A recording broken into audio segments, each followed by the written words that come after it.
რატომ არის მნიშვნელოვანი კბილების პროფესიონალური წმენდა? ბევრ თქვენ ჩატარებული გაქვთ აღნიშნული პროცედურა, მაგრამ ამ ვიდეოში მე მინდა ვისაუბრო მნიშვნელობაზე და მექანიზმზე თუ რატომ არის ესეთი მნიშვნელოვანი. მოდი ვთქვათ, რომ სამი ეტაპისგან შედგება. პირველი არის ყველაზე მნიშვნელოვანი, ეგრეთ წოდებული სკეილერი, ესე იგი ულტრაბგერითი აპარატის მეშვეობით ხდება ღვიძლქვეშა მიდამოს ინსტრუმენტირება. ეს რას ნიშნავს, რომ კბილი, რომელიც მოთავსებულია ძვალში და აღნიშნული დაფარულია გარედან ღვიძლით, აღნიშნული ღვიძლი კბილსაც ეკბის.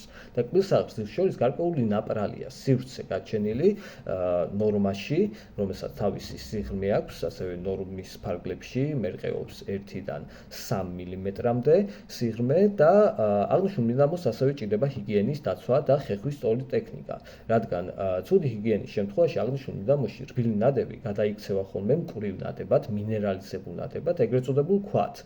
და ზოგჯერ ისე ხდება, რომ აღნიშნული იწვევს სწორედ იმ მდგომარეობებს, რომელიც ფიქრობ, რომ გაქვთ ნანახი, დაწეული როდესაც არის ღვიძლები ჩამოწეული და კბილი გაშლებულია, ის ზოგჯერ აღნიშნული ქვა ხშირად გროვდება ქვედა ყბაზე საჭრელი კბილების უკანა მიდამოში, რადგანაც საინწყო ჯირკვლების სადინებები სწორედ მად ამოდიან.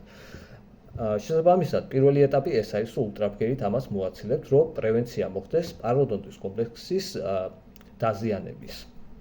რადგან აღნიშნული არის უკვე სერიოზული გართულება და ქრონიკული დაავადება და ხანგრძლივად მკურნალობა ჭირდება და კონტროლირებადი დაავადება, ასე ვთქვათ. მეორე ეტაპი არის ეგრეთ წოდებული airflow, იგივე ჰაერჭალოვანი მეთოდი, რომელიც გულისხმობს პიგმენტირებული ნადების მოცილებას, აი შავი წერტილებივით რომ არის კბილზე, ეს არის პიგმენტირებული ნადები და ამას აერჭალოვანი მეთოდი, ეგრეთ წოდებული airflow-ს მეთოდით ხდება მათი მოცილება და ასევე გაპრიალება კბილის ზედაპირის და მესამე ეს არის ჯაგრისი და პასტით გაპრიალება, თუმცა ყოველთვის არ არის საჭირო.